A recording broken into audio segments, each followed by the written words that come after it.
The 14A District Court is now in session. All those having business before the court draw near. The Honorable Judge J. Cedric Simpson presiding. And good afternoon, everyone. Court does call the case of Joseph Gatto and Lisa Karen Gatto versus Javette Sparks. Is it Starks? It's actually Starks. Yep, I'm here.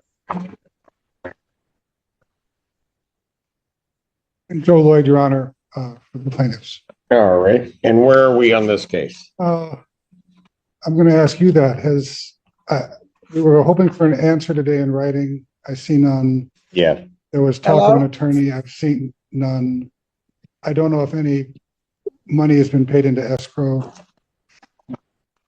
There was $500 put into escrow on February 2nd. Hello? Yes, hello. Okay, I just didn't know if you could hear me. Yeah, no, we can hear you, Ms. Starks. Okay. I only have $500. Is it only $500 that you placed into escrow, ma'am?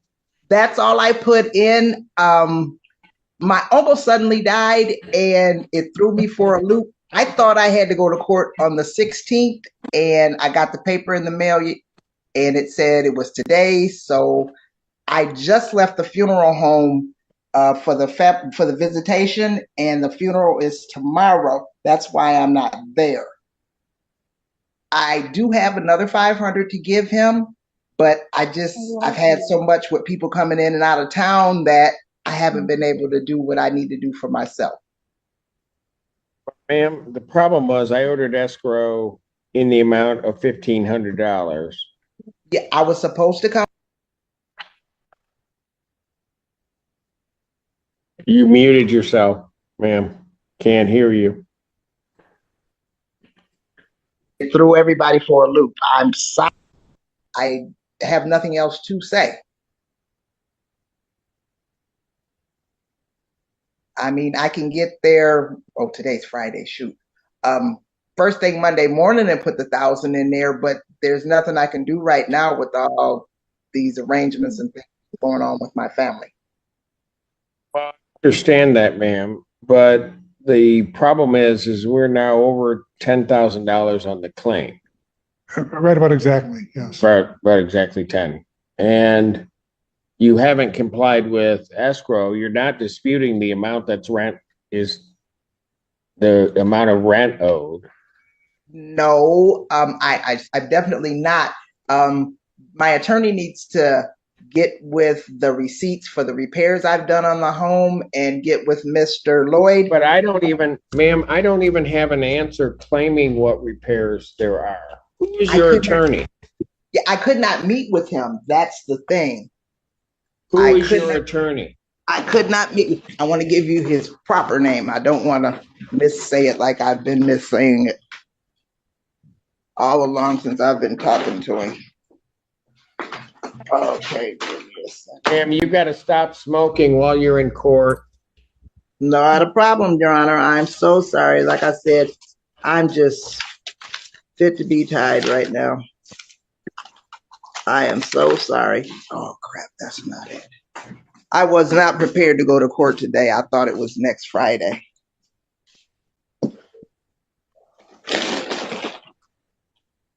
Oh, I have to help you.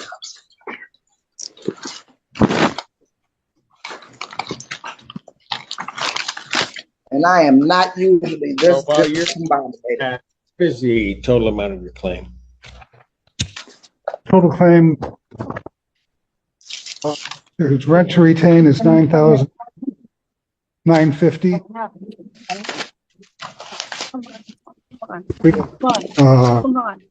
Come on. You have costs. Costing the amount of $239. Okay. And the attorney's name is Dominic Hamden.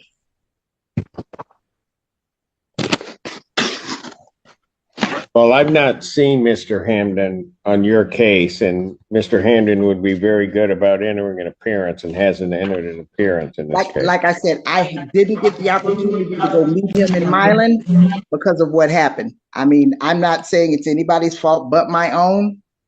So I honestly have never missed a court date. I've never had anything this sudden happen, so I didn't know what I was supposed to do. I just called and asked, could I get a Zoom because I just left the funeral home at 1:10. All right. Well, ma'am, there is not a dispute as to the amount that's owed. I don't have a counterclaim for Well, anything that you're claiming. I gave him And all the receipts in there. I mean, I did. I Gave don't who know all the receipts. Mr. Lloyd. He's got the copy of all the receipts and of everything that I paid out, and he says he needs to speak with my attorney, or he needs something from my attorney.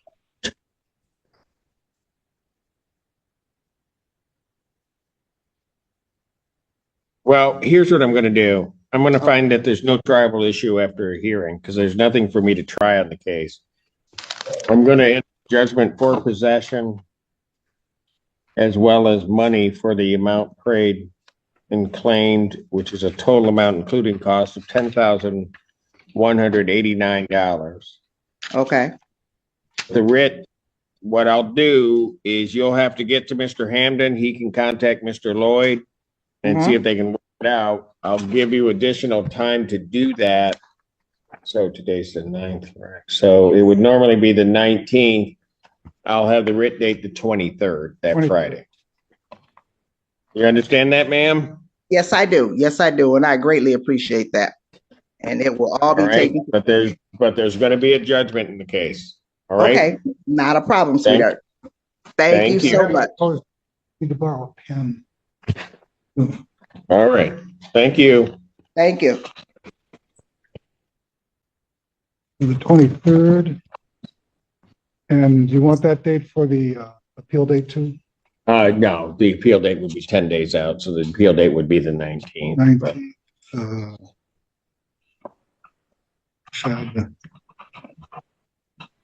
19th. Before and the February 24th was the date, or 23rd. February 23rd. That's right. And this one too. Hello, Miss Edwards. Yes, All right, you're there. I am. All right. Kind of set this as a intermediate date, but Miss Edwards has, it seems like Miss Edwards has I have working checked all the and that boxes. now is no longer in the hallway. it's no longer in the hallway. Yes, Your Honor. So that is good news. She is working well. We just need a plan set in place long term. Pardon? We just need a plan set in place for long term, and then we can Yes. negotiate for a Miss probation something. Miss Edwards, Yes, Miss Lee had indicated that, well, legal services indicated that they haven't represented you, but they put you in touch with services. yes, and there was someone here yesterday from some agency, I forgot what, anyway, that she finally called me just yesterday morning, and she spent the day here, and things are much improved. They're still not in the kind of order they should be, but all of the extra boxes in the front room are gone. The kitchen and bathroom are immaculate, which is amazing to me. And I have been working on plans to get the rest of it done. I've been in touch with Pace just this morning. Their response was they cannot come in here as long as there are bed bugs, and I don't blame them. And the exterminator is supposed to be here today. I don't think the bed bugs are going to be gone with one treatment. They're really bad in here. So I think I may not be able to get services from them for, I don't know, close to a month, because the exterminators only come every 2 weeks. So, but I've also been in touch with other agencies, and I may, and I don't remember which ones off the top of my head, but I know I have phone calls out to several places, and I think I'm going to be able to get the help that I need. I have an appointment this coming Wednesday with an orthopedist about my neck, and I am going to inquire from her, because I also have other physical disabilities, if she can make a referral for regular home care for somebody to come in and help Okay. me once a week, that kind of thing. So it's progress. It doesn't have anything permanently in place yet, but it's as much as I've been able to do. I've been making phone calls every day. Okay, so let me ask you this. If I put this out another week, because you've got that appointment on Wednesday, you've got calls out, is there somebody that's going to come in and help you in the interim so that you've got the kitchen straight, other places straight, but in terms of the issue regarding, well, the other issue, is there somebody that's going to be able to come in and help you? Not that I'm aware of, unless somebody else can pay for it. I'm not able to pay for it. The lady that was here yesterday did say that I could call and get her services again.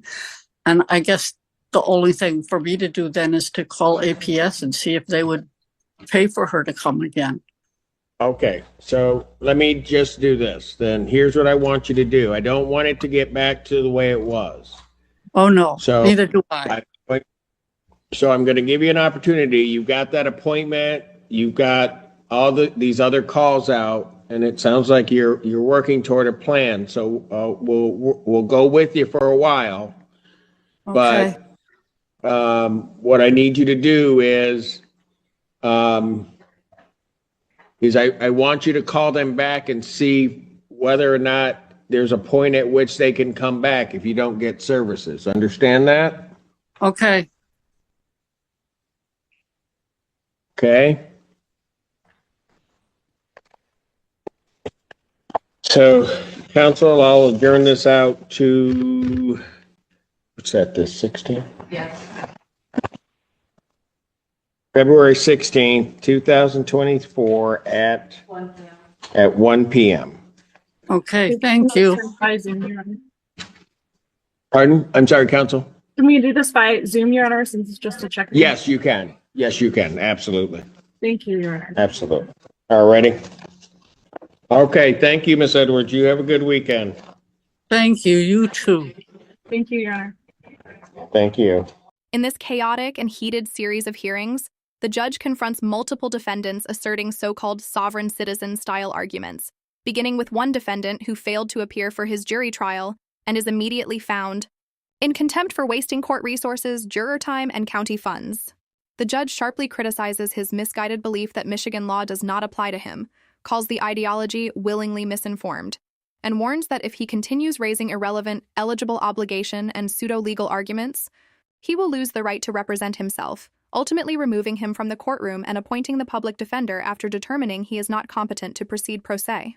In another matter, a different defendant insists he changed his nationality and cites the Universal Declaration of Human Rights and Crown Corporation theories, but the judge firmly rejects those claims, explaining that Michigan law governs in Michigan and repeatedly asks the defendant to clearly state what relief he is seeking. When the defendant, facing potential life sentences and a rejected 25-year plea offer, admits he can barely read and write and does not fully understand the proceedings, the judge again rules he is not competent to represent himself and keeps appointed counsel on the case. Finally, in a separate foreclosure-related matter, a defendant attempts to argue that a negotiable instrument tied to the U.S. Treasury should have satisfied a debt, presenting a document labeled non-cash item, but the judge reviews it and concludes it is essentially a worthless piece of paper not drawn on a bank and not valid payment, rejecting the theory outright. The hearing ends with counsel requesting an adjournment for discovery, which the court grants while making clear that sovereign-style legal theories and fabricated financial instruments will not be recognized or entertained.